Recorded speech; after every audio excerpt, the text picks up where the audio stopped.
two strangers met in prison, and they hit it off immediately, deciding to find some fun. One is cowardly and suspicious. The other is cold and paranoid. Two people were driving a modified van and wandering on the Pacific Coast Highway in California, specifically targeting young girls who walked alone late at night. They abducted the victims into cars and took them to remote mountainous areas, torturing them for hours using various cruel methods, even recording their screams before their deaths for future appreciation. This is the infamous Toolbox Killers in American criminal history, Lawrence Bittaker and Roy Norris. To unravel the mystery of this serial murder case, we must start with the meeting of two core characters. Roy Norris was born in California in 1948. On the surface, he grew up in an ordinary family. His father was a mechanic, and his mother was a homemaker. But this stability is only superficial. His father was away all year round, and his mother had a hot temper and lacked care for him, which made Norris isolated and sensitive from a young age. During adolescence, due to a lack of proper guidance, he gradually developed twisted psychology and began to satisfy his desires through voyeurism, tracking, and other means. In 1969, 21-year-old Norris was imprisoned for molesting minors. This imprisonment not only failed to make him repent, but also exposed him to a darker world. The other protagonist, Lawrence Bittaker, was born in Pennsylvania in 1940 and is 8 years older than Norris. His childhood was even more tragic.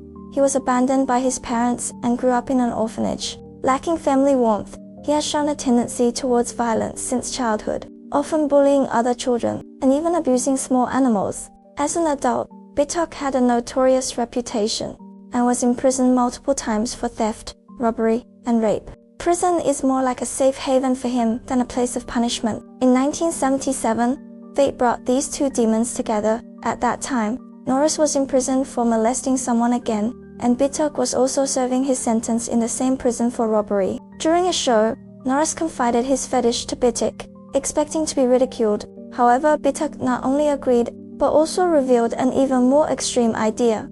Simple molestation is meaningless. Only by controlling others' lives can one obtain the greatest pleasure.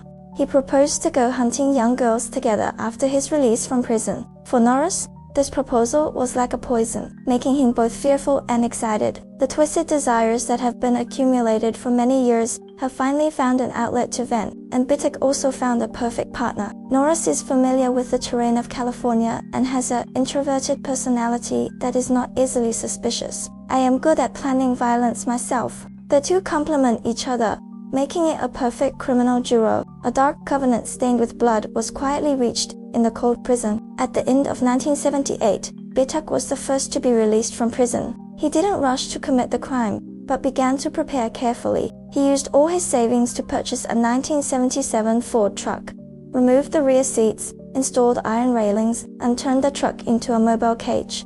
At the same time, they prepared ropes, tape, knives, iron chains, hunting rifles, and other tools, carefully placed them in the toolbox. This is also the origin of their Toolbox Killer name. In March 1979, Norris was released after serving his sentence. The two quickly got in touch and finalized the crime plan in the truck, targeting the Pacific Coast Highway, searching for a young girl who walks alone late at night, luring her into the car under the guise of a ride, and taking her to a remote location after being controlled. On the late night of June 14, 1979, 18-year-old Cinda Chef finished her party and walked alone on the Pacific Coast Highway. A Ford truck slowly stopped. The window rolled down, revealing a gentle smile from Bittaker. "We're on our way. Can we give you a ride?" Cinda hesitated for a moment, but it was difficult to hail a taxi late at night, and the two of them seemed to have no ill intentions. So they opened the car door and sat inside. She wouldn't have thought that she would never have the chance to go home again. After getting on the car, Norris suddenly grabbed her neck with a rope from behind, and Bittaker held it tightly. Cinda lost consciousness due to suffocation. Bittaker immediately drove to a remote mountainous area, tied her to a big tree, and sealed her mouth with tape. In the following hours, Cinda suffered inhumane abuse. The two of them sexually assaulted her, beating her body with wires and scratching her skin with knives, enjoying her painful struggle. Bittaker also took out his camera and took a large number of photos as a record commemoration. After torturing for several hours, Bittaker aimed his shotgun at Cinda's head and pulled the trigger. The body was buried in the mountains and forests, and the two of them left as if nothing had happened after clearing the traces. The success of their first crime made them even crazier.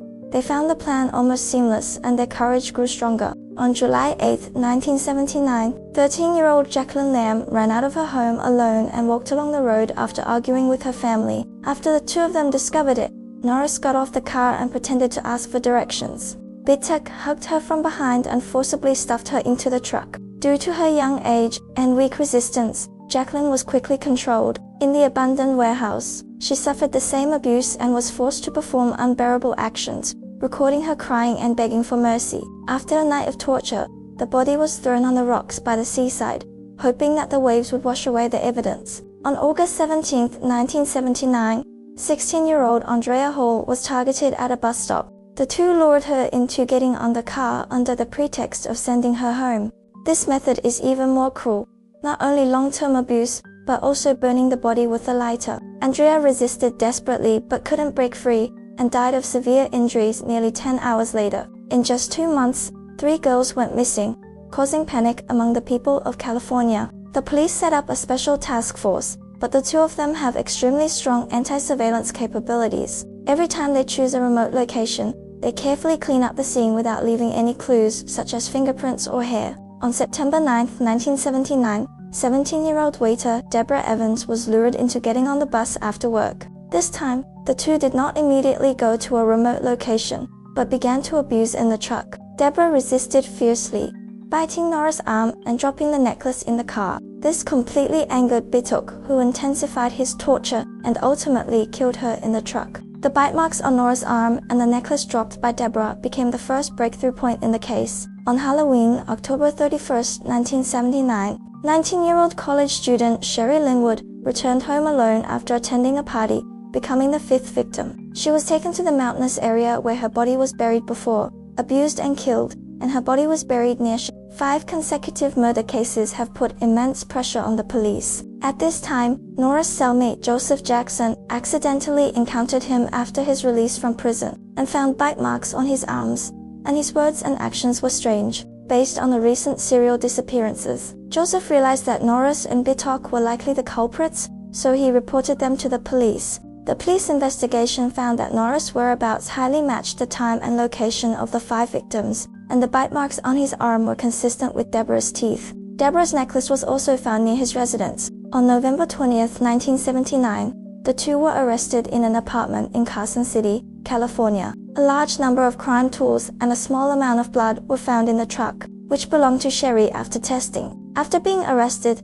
Bittaker remained silent, but Norris quickly collapsed and confessed in detail to all his crimes. He also led the police to find the cave where photos and audio tapes were hidden, as well as 5 bodies. When the police opened up the evidence, all those present felt extremely angry. The girls in the photos were tied to trees, their faces full of fear, and their bodies covered in scars. In the tape, cries, "Please for mercy," and screams echoed one after another, mixed with laughter from the two of them. In 1981, the California court tried this case. Their behavior was extremely cruel and of a heinous nature. Bittaker was sentenced to death, and Norris was sentenced to life imprisonment without parole. Due to the complex death penalty procedures in California, Bittaker's appeal was delayed for many years, until December 29, 2019, when he, 79 years old, was executed by lethal injection at San Quentin State Prison. Norris died of natural causes in prison on February 24, 2020, at the age of 72. This demon duo was eventually punished, but the lives of the 5 young girls could never be saved. This case has become a landmark case in the history of American crime, reminding us that demons often hide beneath ordinary appearances, and childhood trauma and psychological distortions can breed the darkest sins.